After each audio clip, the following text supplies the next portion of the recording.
Shalom, shalom, man. We're back at it, man. Just day 2 of getting this container ready to load stuff in.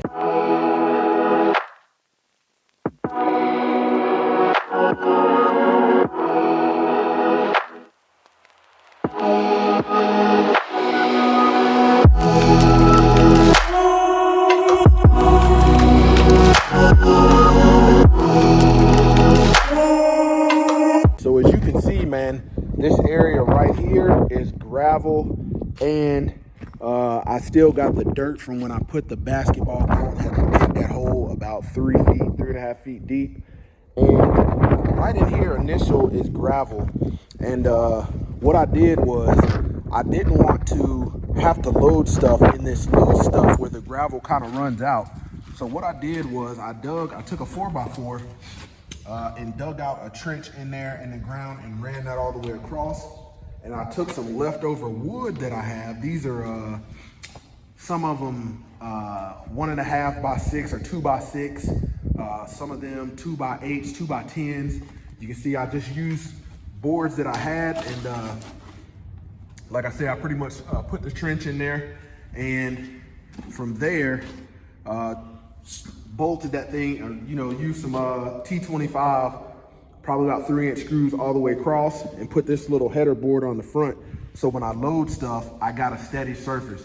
Because one thing I will be doing is putting some concrete, because every concrete that I've left on pallets outside, it has gotten hard and it is weathered, and it'll pretty much just be used for like a foundation base, but have to break it up. And this way I can store stuff and not have to worry about that anymore. So yeah, man, I'm gonna get some of this stuff out of the garage.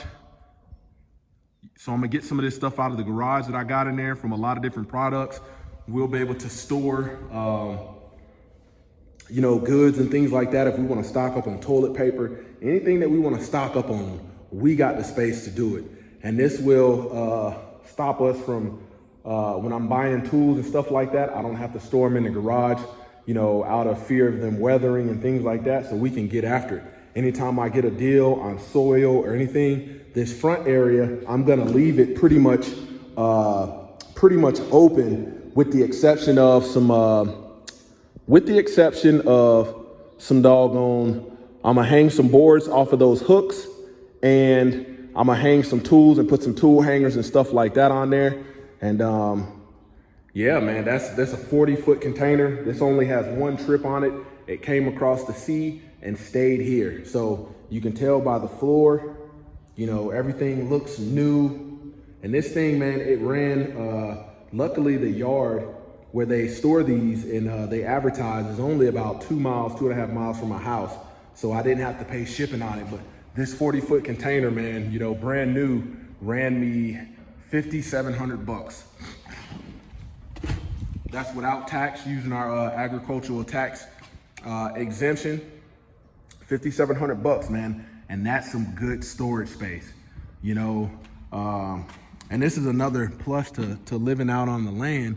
You can get something like this dropped off and really don't have to worry too much about anything. But if you're living in a neighborhood, in a community, man, you have to go get a storage unit or something like that and pay monthly.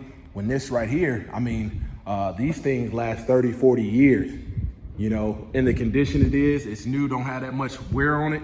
One trip, man, this will last a long time, versus me buying like you think if I had to get something equivalent to this made out of wood from like Home Depot or Lowe's, man, it would cost me upwards of like $15,000, and the roofing would have to be done.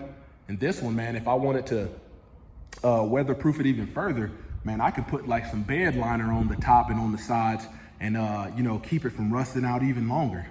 But yeah, got the 40-foot container, got the little ramp done, and be ready to start moving some stuff in here and freeing up some space in the garage. Remnants of the old greenhouse. I took some of those 12-inch boards that were there and cut those down, and now I'll be, loading some stuff up in here. Look at the goats, man. Goats on the move. Goats are on the move.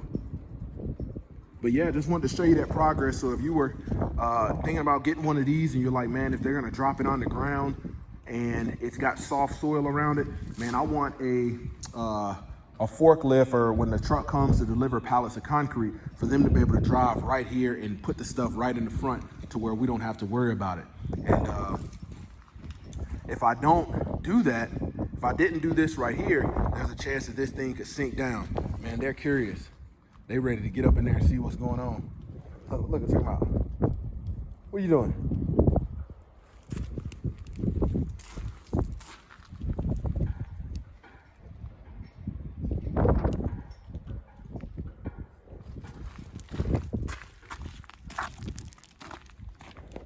But there you have it. I wanted to show you that. Let me close these things because they will get up in there and try to poop in there.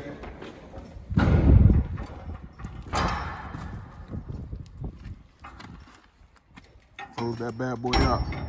But I hope that helps you out. It's a little platform.